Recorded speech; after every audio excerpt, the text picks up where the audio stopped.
We are here to enable your full potential, as we have with countless worlds across the galaxy. Oh yeah. How did you manage that then?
you'd be so kind, would you mind introducing yourselves for the mic?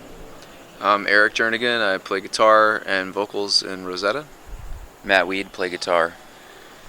And so right now we are downstairs from Rumah Api in Kuala Lumpur, Malaysia. And this is the second date in Southeast Asia. Yeah, second of two. Second of two. Yeah. You guys played Singapore last night, right? Yeah. And then this is your last date of your the Asian part of your tour. Yeah. And then you're heading to Australia right after this, right? Yeah, tomorrow night. So let's talk about this tour. We talked a little bit before we turned the mics on, and this isn't your first time to Asia, but this is your first time to Southeast Asia. Yeah. Is there any particular reason you guys wanted to come here? I think over the years we've had, a handful of emails from people asking us to come play, but no one had ever extended an offer in terms of sort of a concrete arrangement. We have friends in Australia who've toured through Southeast Asia, and they're mutual friends with the guys that wound up putting on the shows in Singapore and KL. So, Do you want to drop some names? yeah, sure. I mean, Lachlan Watt is our good friend who's booked our tours down under in the past. So he connected us with Duan, and Duan got us in touch with Mimi in Singapore. And yeah, solid dudes that know how to handle a bunch of tired Americans showing up, freaked out, and wondering what's happening. So it's pretty cool so far. So besides touring Southeast Asia, had you ever been to Southeast Asia before? I don't think any of us had. No, yeah, I don't think anybody in the band had ever been here. Yeah, our touring bass player was in Thailand on like a holiday not too long ago. But I guess that's it. Yeah. What were you guys expecting? Were you expecting anything? I mean, we're from busy major cities, so I think a lot of what we expected was a lot of what we kind of don't like about where we live at home, and just in terms of traffic and chaos and things like that. But I mean, I just heard stories from people over the years and reading tour diaries and things like that people here are genuine and they're excited. And I don't know, we made the comment not 20 minutes ago that there's an element of enthusiasm you can just sense in the room, to have the first band of 4 play and there's damn near 100 people watching attentively is something you don't see too often in New York or Philadelphia at this point. So I expected that, I hoped for that, and to see it happening already is pretty rad. Yeah, I think my only point of reference was mainland China, and I mean, I have family there, but I think my experience of China had kind of set me up to expect that, to expect zillions of people and nobody actually interested in this style of music. And so I feel really pleasantly surprised at that level of enthusiasm, and the level of sophistication and attention to detail among the bands that we've played with. I think is just astonishing. It's really, really cool to be able to see that. So yeah. I don't know if you guys ever heard or played with Lachlan's old band, Nuclear Summer. We did a long tour together. So Nuclear Summer came here maybe 5 years ago, and I think since then there've been, I don't know specifically where Nuclear Summer got their influences from. I would guess that Rosetta is one of them. So I think in that time there have been a few Rosetta kind of sounding bands pop up around the region. I don't know. Take that as a compliment. Yeah, that's cool. That's definitely cool. Let's talk about the album that you're touring on, Utopioid. Yep, you got it. Sorry. Let me try that again. We'll snip that out in editing. Utopioid. Yeah. And is that Utopia mixed with opioid? You got it. It is. Yeah, that's right. Okay, so I've read a lot about how it's a concept album and it's the most collaborative album that you guys have done so far. What specifically is the concept? You can read it a lot of different ways. I think it is going to look different to different people, but the structure kind of was born first, and it's a 4-part structure. It's got a kind of symphonic sort of 4-movement kind of thing happening, and we wanted the 4-partness of it to loosely map to 4 seasons, 4 directions, like cardinal directions, that sort of thing. And so there's kind of, it seems like there are a lot of different cultures that have this sort of sets of 4 and this kind of like a circle or with 4 quadrants kind of thing happening. So that's kind of, it was like at this very gut level dealing with those sorts of things. At first that's produced the structure, and then as we began to map onto that, it took on this life cycle kind of a thing. So it kind of birth, youth, middle age, and death sort of a thing. And I think once that structure was in place, rather than beginning to write music, it was kind of like, okay, well, what are we going to fill the structure with? It felt like it was a vessel at that point, and not really so much of concept or a story, and we wanted it to be a narrative. So the arc of the story follows like a first-person main character who has this super ascendant early life and ticks all the right boxes, has lots and lots of success, wealth, power, like all these sorts of things. And then we kind of wanted to explore this idea of a negative epiphany, that somewhere along in there the character feels disappointed by all of that. And I think like that's where the opioid element kind of comes in. We haven't really, I don't think we've talked about this in any interviews, but like that middle track 54543 is the United States FDA code for a drug called OxyContin, which is an opioid painkiller. And so that's an instrumental track, and we produced it to sound like somebody's floating in a bathtub in a room and kind of hearing music coming through the walls of a closed door in a bathroom. And that's like the moment of negative epiphany on the album, and things just start to slide from there. So, you know, and then it gets really dark in the back half and kind of ends up with the character face down in a puddle, and the heart stops, and you know, like it's pretty bleak. It's pretty bleak, and I don't want to pretend like we're trying to make some sort of deep existential statement with that. But it was just trying to explore the upward trajectory, the downward trajectory, and just lurking through all of that. This thread of not quite being able to reach reconciliation with other people, not quite being able to have whole relationships, that sort of thing. Never quite getting to where you're hoping to get to. Disappointment is probably the core theme of the album. Parts of the United States are going through an opioid crisis. Did that have any effect on the writing process? I mean, it did, in the sense that that's just the news that we are hearing about all the time. I think we didn't want to comment on the opioid crisis as much as we wanted to take something that's salient for a lot of people right now, at least in the U.S., not so much in other places, and use that as a kind of metaphor for any number of different things that are human mechanisms for coping with this existential disappointment, or just the sense that things are never going to turn out okay, and how do people create something for themselves to look forward to so that they can keep going, that sort of thing. It just felt like it was a useful point of reference for talking about that.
One of the other things I read about the album is that it was the most collaborative album that you guys have written up to this point. What was your process like before this? Well, for my part, the previous record that I co-wrote with the band, we had a very sort of, I guess you could say, almost hands-off approach to each other's contributions, you know? Typically, like, the songs, I think, were built by a single idea coming into the room with one person sort of leading the charge. And, you know, that's not to say that one person wrote a whole song, but, you know, at the end of the writing process, it is fair to say that everyone basically wrote his own part and didn't get a whole lot of input from the rest of the guys, you know. We had a couple moments pushing and pulling with, you know, guitar lines, or, you know, you're playing the rhythm part, I'm playing the lead, or actually that record is mostly just two people playing leads all the time, but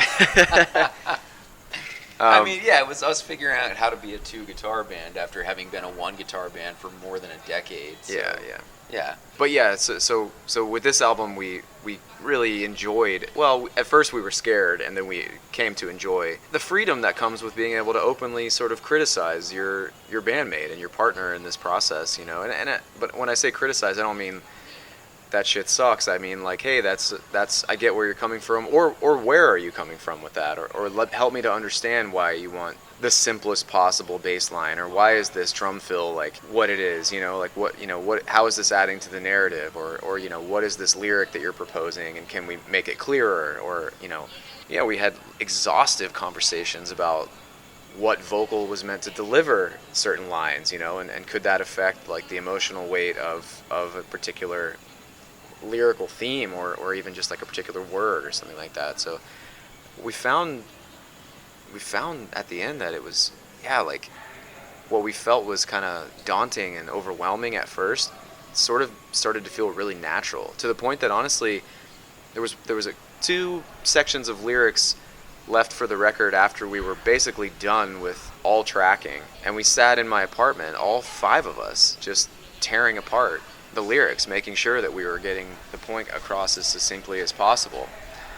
And it wasn't painful at all at that point. I remember thinking that, like, we're just hanging out, like, drinking some leftover Japanese whiskey from the other Asian tour that we did, and just sort of, like, talking about this, you know, and not making each other feel small, or making each other feel that our ideas didn't hold weight, but just helping to clarify, maybe, or helping to, you know, add something a little different, maybe helping the perspective come across, you know, more in accordance with the concept that we laid out. Yeah. And moving forward, do you think this is the way that you're going to work? We have not had that conversation, but I see no reason to change it, because it's the one trade-off is that it's really time-consuming, but there are no other trade-offs. I just think that the end result is stronger on every axis, and so there's no reason to not keep doing this unless we're overcommitting ourselves in terms of time, which is something we need to learn not to do anyway. So yeah, I'm all for sticking with it. How much of the album are you playing live on this tour? Yeah, we're doing, I think 3 of the songs are worked into the set list for this tour, but we've done 4 so far, and I think it's possible that we'll do a couple others, but we didn't want to limit ourselves in the writing process, in the sense that we just decided that if an idea came and it was good, we didn't worry about being able to replicate it live, you know. So some of the songs probably will never see the stage, which is fine. I mean, there's songs like that on every Rosetta record. There's songs like that in almost every band's catalog, for God's sake, you know. It doesn't matter. You don't have to play songs live. And of course, like, we were conscious of the fact as we were finishing some of the songs, like, oh, this will be really fun to play live, because we're headbanging our asses off in the practice room, you know. So of course we want to enjoy this live. So yeah, I think I would say about half of it is destined to make it into the live set at some point or another. Yeah, that sounds right to me. Yeah, it's just weird because we really got wild with the instrumentation. It's just like there's so many different tunings. There's a lot of different guitars, and not just different guitars, but like different scale lengths and things like that, and different amplifiers and effects. And it's almost like it was a different set of equipment for each track, because we, you know, as Eric mentioned before, because we were writing to the concept, it was kind of like everything, all the textures, not just here's me playing my usual stuff and I'm going to make a go of producing these emotions or something. Everything about every song is geared towards reflecting what's going on in the narrative arc at that moment. So it's just, there are lots of trade-offs there. I can't take an economy flight from the US to somewhere else with 4 guitars in the cargo hold and a bunch of amplifiers and flight cases. I have $1 million to do that. So Is it freeing writing stuff knowing that you're not going to have to play it live? Yeah, honestly, it was really fun. I mean, in particular, like the first 2 tracks on the record, I think we had such a good time experimenting with the layering and sort of like the push and pull and amnia on the opening track between the odd, the drums are in a different time signature from what the guitars are doing, and it's like... I was actually going to bring up the drums because I was going to ask if your drummer comes from a jazz background, because there are places where it sounds like everything is just a little bit out of sync and then it comes back into... Yeah. it's because he always rushes the fills. He does not have a jazz background, but he used to play in pit orchestra for theater. Okay. Yeah, and so So would you say he's classically trained? I mean, that term gets thrown around an awful lot. The reality is that the dude is kind of a savant, and he doesn't actually practice. Okay. I don't know how he does it. Like, he just shows up, and he likes to play 1 million notes per second, and But he's taming it, He's finding how, which I think a lot of drummers go through this process. A lot of good drummers go through this process of what can I do versus what should I do. He has the ability to play a wicked fill that sounds like some dream theater shit, and does that fit in this particular song? Does that fit in this part of the record if we're talking about a concept? He's as good at the sort of AC/DC straight ahead heavy rock as he is at sort of a more technical...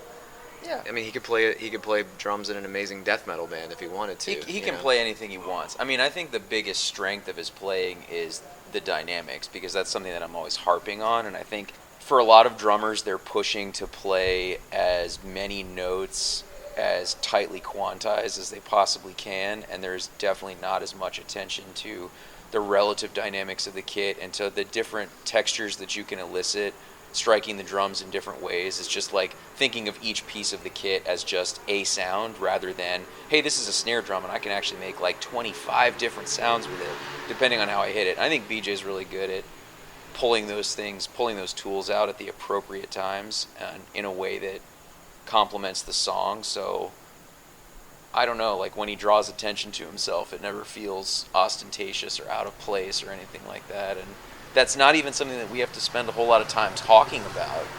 It's more just like he can be trusted to have a solid intuition about those things. And I've been playing with him for 17 years now. And I mean, it's kind of odd for me because there are moments where I begin to take all that stuff for granted, and then I'll go do a session with somebody else, and I'm kind of like, wow, okay.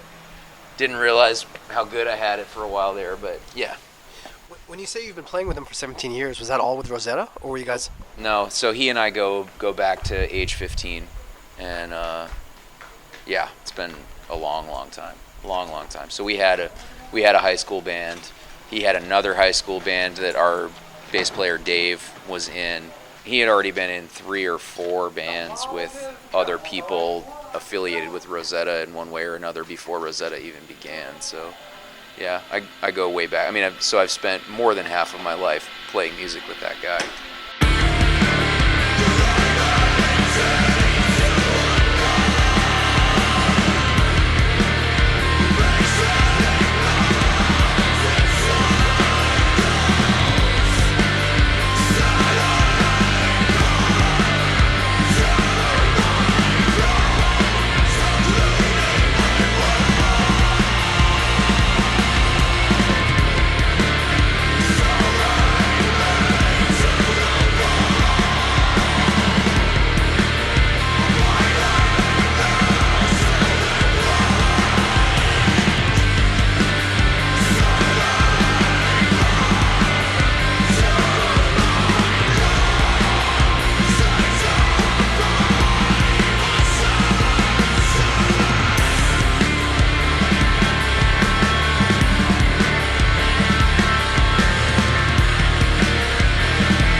I believe the last 3 Rosetta albums were self-released. Is that correct? Yes, that's right. What was the impetus to start self-releasing your own material? It just wasn't working for us to be on a label, and I think we kind of felt trapped a little bit because it was like, well, we don't really want to be on a big label because we don't want to be automatically committed to touring for 2/3 of the year. And so part of the thinking behind that was that at the time our singer was a high school teacher, so he was only really, he could do short tours during the year but really only long tours during the summer, and larger labels that were interested in us were not really happy about that. But at the time teaching was really important to him, so it was kind of like, well, we need to figure out something else. But it wasn't working for us to stay on a small label because there was never enough money to do the kind of productions that we wanted to do, and then at the same time, like, there weren't enough units moving for us to be able to make any significant profit on the albums and things like that. So we were totally reliant on touring to do that, but because we couldn't tour all that much, it was kind of just like we're all just pouring money into this thing all the time and nothing is ever coming back out of it. So I think I started pushing to go without a label in early 2013 as we were writing the Anaesthete, because I kind of felt like with the internet we don't need this. Like, we have a large and committed fan base, and there's no reason that we can't just sell music directly to them. And I think I probably would not have said that a few years earlier because Bandcamp wasn't the dominant platform that it later became. But in 2013 it kind of just felt like, hey, the platform is mature. A lot of our friends are having good success selling music that way. And the other thing that came up was just that not only being independent, but a key part of it is the pricing scaling, the pay what you wish type of thing. And just, I think part of the inspiration was that Radiohead in fall of 2012 had done a self-release that was pay what you wish. You could enter any price. And I remember the experience of buying that, where I think, you know, if they had charged $10 with DRM, I probably would have just gone over to some torrent site or something and downloaded it. But because there was no DRM and I could pay whatever I wanted for it, I think I gave them $15. You know, so I paid more money than I would have been willing to pay for a normally priced download. So all of those records that we've done independent have been priced in that way, and that's turned out to be a huge benefit, because people who don't have means are able to get the music for no money at all if that's what they need. People can throw us a little bit of money or a lot of money if that's what they have. And so, you know, I keep pretty close tabs on the stats for who's paying, who's not paying, how much people are paying, and stuff like that. And there's a core group of people that always pay a lot of money for the albums. And so I think, you know, those people think of themselves as kind of patrons of the band. People, they are patrons. I mean, yeah, like there's no reason to split hairs with that. They definitely are, but they're kind of the people who are reliably keeping us going and making sure that we recoup our production costs every time. So yeah, I mean, our production budgets for making an album now are about 3 times the size that they were when we were on a record label. And not only that, but we are always breaking even on all of those albums. We're not losing money doing that, and I'm totally delighted about that. Like, I have nothing bad to say about the model at all. That's amazing. I've been kind of harping on Bandcamp because a lot of kids, and it's different now. I think 5 years ago when I started the podcast, a lot of the local kids weren't really using Bandcamp. They were still pressing things onto tape and onto vinyl, and then you'd have to worry about Malaysian customs, Malaysian mail, you know, the cost of actually shipping stuff. And I was like, Bandcamp, you know. Even if you don't do like a pay what you want, you know, you could still like get your music out there and, you know, charge an equitable price. We talked about Lachlan Watt, and Lachlan had, or maybe has, I'm not sure, a label called Monolith, and they were doing a pay what you want model as well for a time. Well, asked him if he felt that it was de-incentivizing people to actually pay for the product, and he said that, you know, just within his local regional scene, people were paying nothing and downloading it, when it was kind of, his idea was more of what you're talking about, which is, you know, if you can't afford it, download it for free. If you can't afford it, pay what you think is fair.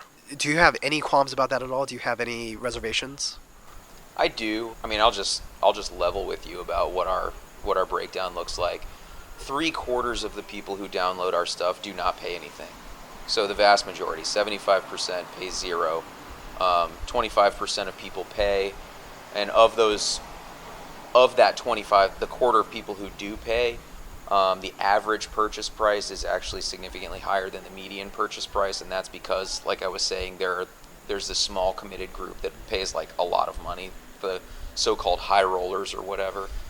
So, Or maybe just people who understand the economics of being in a band, and that all this stuff, whether it's producing the T-shirts, going on tour, production costs, stuff like that, actually costs a fair bit of money. It does, but I think that the people who do that, based on conversations I've had with them, they're not doing it out of sense of obligation to us. They're doing it because they have this really intense emotional connection to the music, and to them it's kind of like they find it unimaginable that we might cease to exist because there's not enough money to keep going. And so they're willing to do anything to make sure that that doesn't happen.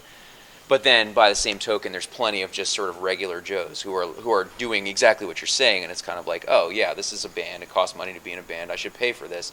But most of those people are paying the equivalent of about $6 for an album, which is fine. So I would say the vast majority of the people who pay are paying, about $5, $6, sometimes $7 to get the albums or whatever. Or the other thing that happens is like they'll pay $5 or $6 for the newest one, and then they might pay like $2 or $3 for an older one or something like that. And I haven't gotten too emotionally hung up about, is this fair, is this not fair, because at least for the moment it's working for us. One of the major changes for this year was that in the past we've been Bandcamp exclusive, but a couple of months ago we decided to dump the independent catalog to the streaming platform, Spotify and stuff like that. So far we have not seen a dime from any of that, which I'm not surprised by. But that was one of those decisions where it was just kind of like, we know we're not going to make any money doing this, but we might have to do it if we want to continue to grow the audience, because that's just the default for so many people now. We need the Spotify algorithm to be recommending us to people who might actually be into what we're doing, because otherwise it's such an uphill battle to reach new people. Like, our existing fan base is totally reliable every time, but it's this whole question of how do we reach new people that's really important. How do you reach new people, like outside of Spotify? Just playing shows. That's a good question. Yeah, Yeah, basically no, I mean, touring. So Yeah, literally, I would never have heard of you guys if you hadn't opened for Kyle Listen. Yeah. So, Yeah, I mean, it's still, interview after interview, people ask the question, what advice do you have for new bands or young bands or aspiring musicians or whatever? And I always say the same thing. Number one, don't copy your favorite band's methods. Like, find your own streak, find your own sense of originality, and just take it somewhere. Even if it winds up being shitty, just try it, And then the other thing is just go exist in a real room with other people, bring your music to a stage and connect with other bands. Like, find an audience, small as it may be, and just figure it out there.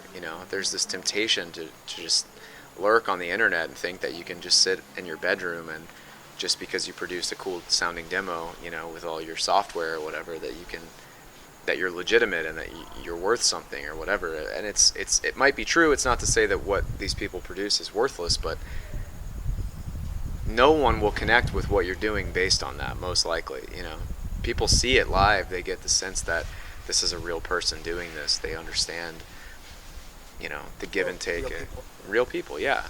So that's it. Like, playing shows for us is still such an important way to grow the band. I mean, granted, we do a lot of, by our standards, smallish headline tours, and it's hard to get new people out to see the band when there's not, a bigger name on the bill, bringing out folks that don't already know the name Rosetta.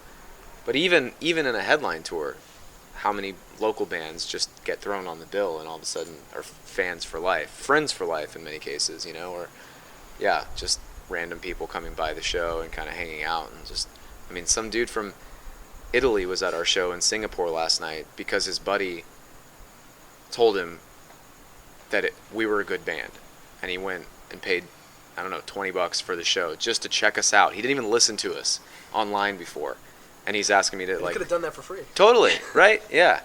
But he said to me, like, straight up, I was here, I saw it, and I felt what you guys were doing, and I had to buy the album, So he's like asking me to sign his CD at the end of the night. And this guy just took the risk on something that his friend said was good, and he was in the room. So those moments are very gratifying, you know, when you realize, like, okay, life doesn't exist solely on the internet at this point. You know, people go out, and again, like, to go back to what we talked about at the beginning of this conversation, like, being in this room on the 18th floor and seeing a horde of people up there excited about watching bands, it's like, On a Sunday night. yeah, no doubt, yeah. At a show that started 2 hours late because our goddamn bus was 5 hours late getting into town, you know, like, it just feels, and no one's even left while we've been sitting out here. It's unbelievable. Yeah.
Yeah, it's funny though. It's like, as I've thought about that though, you know, we tour to reach new people, yes, but at the same time, touring for us has never been a calculated business decision. There are a lot of costs that are both tangible and intangible to doing it, and obviously not every tour can break even or make money or any of that sort of thing, but I think it's become a useful idea for me to distinguish between the compulsion to create and the compulsion to communicate, and those are different things. That there's a way in which, like, I need to make music to create music on one hand as expression or something like that, but expressing myself is not the same thing as communicating with another person about something that's important. So the touring scenario is where your life story and your creative output intersects with somebody else's life story in a way that is meaningful and that is beneficial for both parties. And that's kind of like what it becomes, what it's all about for us. It's not like well, we need to hit this market because we need to have more fans in this part of the world or whatever. Like, if that happens, that's awesome. I'm all for that. You know, I'm not trying to crap on the business side of it because that's important. But at the same time, the primary motivation to put yourself through hell and not ever get any sleep and just kind of be all over the place all the time is to cross paths with people who are nothing like you, but somehow there's this common thread that ties you together. And you end up learning something about yourself in that encounter, and you would hope that at the same time that also it's of value to the other person as well. So, All right, finishing up because I don't want you guys to get malaria out here. Is there anything you guys want to say to the kids who came out in Taiwan and Singapore and in a little while in Malaysia, and anyone in the Australian tour? I guess I would go tie it in with what I said a few minutes ago, that I'm grateful to anybody that leaves the comfort of their sofa and their video streaming services and YouTube and seeks that visceral connection with any sort of artist, you know. I mean, especially for a band like ours that's just categorically not famous, you know. Like, we're doing this on a wing and a prayer. I mean, every day leading up to this tour, I was basically like stricken with anxiety about the unbelievable schedule that we put together, and it is a very packed tour. It's breakneck, dude. It's like the fact that we're this far and we successfully arrived at the 5th Asian show on this tour. Like, I'm actually feeling like cloud 9 right now, just because as long as the stage doesn't go up in flames while we're on it, you know what I mean? Like, this is unbelievable. So yeah, the fact that we played two cities in Taiwan that international bands generally don't play, and then Taipei, which has a good scene, and all those shows were worthwhile. And Singapore, that was our first time anywhere near this part of the world, and the show was unbelievably good, just super gratifying, and the people who came out were supportive and grateful and connected with what we were up to and bothered to say thanks to us, and we thanked them. And yeah, tonight's a similar vibe. In fact, tonight's an even better crowd than last night, you know. And it's also interesting to maybe note that, like, still the root of all of this seems to come back to friendship and sort of connection with people, because, you know, mentioning Lachlan once again, he took a chance on bringing Rosetta to Australia almost 10 years ago and made friends with this band that he really liked, brought him back again in 2012. My band at the time opened on that tour, and I met Lachlan and made friends with him. He came to the States on a tour, and we hung out and reminisced, and then we're emailing about, who do you know in Asia? I know you guys did a tour, and he's hooking us up with all these people here, you know? And all of them become our friends, and it's the whole thing. It builds on itself, you know?